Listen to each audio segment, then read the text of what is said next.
বন্ধুরা, প্রথম টেস্ট ম্যাচে বাংলাদেশের টিমকে ধ্বংস করার জন্য ভারতীয় দলে ফিরে এলো বিশ্বের নম্বর 1 ভয়ঙ্কর ওপেনার। আর এই প্লেয়ার হলো রোহিত শর্মার থেকেও ভয়ঙ্কর ওপেনার। আর এই প্লেয়ার হলো রোহিত শর্মারও বাপ। এবং এই প্লেয়ার মাঠে এসেই শুরু করেছিল 4 এবং ছক্কার বর্ষণ এবং টি20তে করে ফেললো দ্রুততম ডাবল সেঞ্চুরি এবং দেখতে দেখতে খেলে ফেললো মাত্র এত বলে 277 রানের মারকাটারি ইনিংস। এবং তার এই বিধ্বংসী ব্যাটিং দেখে ভয়ে থরথর করে কাঁপতে লাগলো পুরো বাংলাদেশের টিম। আপনারা যদি দেখতে চান এই প্লেয়ারের বিধ্বংসী ব্যাটিংয়ের সম্পূর্ণ ভিডিও, তাহলে বন্ধুরা ভিডিওটি লাইক করে চ্যানেলটাকে সাবস্ক্রাইব করে রাখুন। কিন্তু বন্ধুরা, এবার শুরু হতে যাচ্ছে ভারত এবং বাংলাদেশের মধ্যে 2টি টেস্ট এবং 3টি টি20 ম্যাচের সিরিজ। আর এই টেস্ট সিরিজের প্রথম টেস্ট ম্যাচ খেলা হবে আগামী 19 সেপ্টেম্বর থেকে ভারত এবং বাংলাদেশের মধ্যে।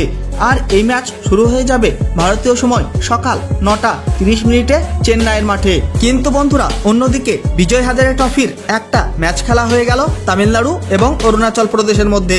এবং এই ম্যাচে তামিলনাড়ুর হয়ে খেলে নারায়ণ জগদীশন অরুণাচল প্রদেশের বোলারদেরকে একাই কুটে দিল এবং করে ফেললো সব থেকে দ্রুততম ডাবল সেঞ্চুরি অরুণাচল প্রদেশের বিরুদ্ধে। এবং মাত্র 141 বলে খেলে ফেললো 277 রানের তাবড়তোড় ইনিংস, প্রায় 197 স্ট্রাইক রেটে, 25টি 4 এবং 15টি বিশাল গগনচুম্বী ছক্কার সাহায্যে।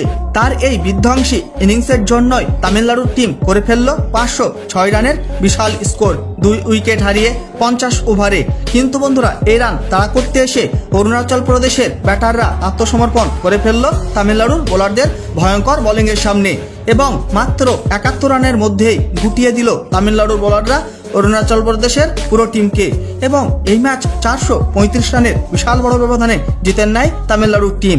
এবং এই ম্যাচ জিতে তামিলনাড়ুর টিম তৈরি করে ফেললো একটা নতুন ওয়ার্ল্ড রেকর্ড।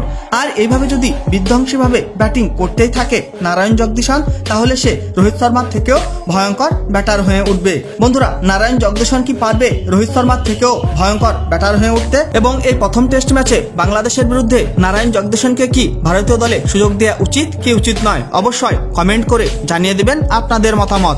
বন্ধুরা, ভিডিওটি শেষ পর্যন্ত দেখার জন্য ধন্যবাদ জানাই। তাহলে দেখা হবে নেক্সট কোনো ভিডিওতে।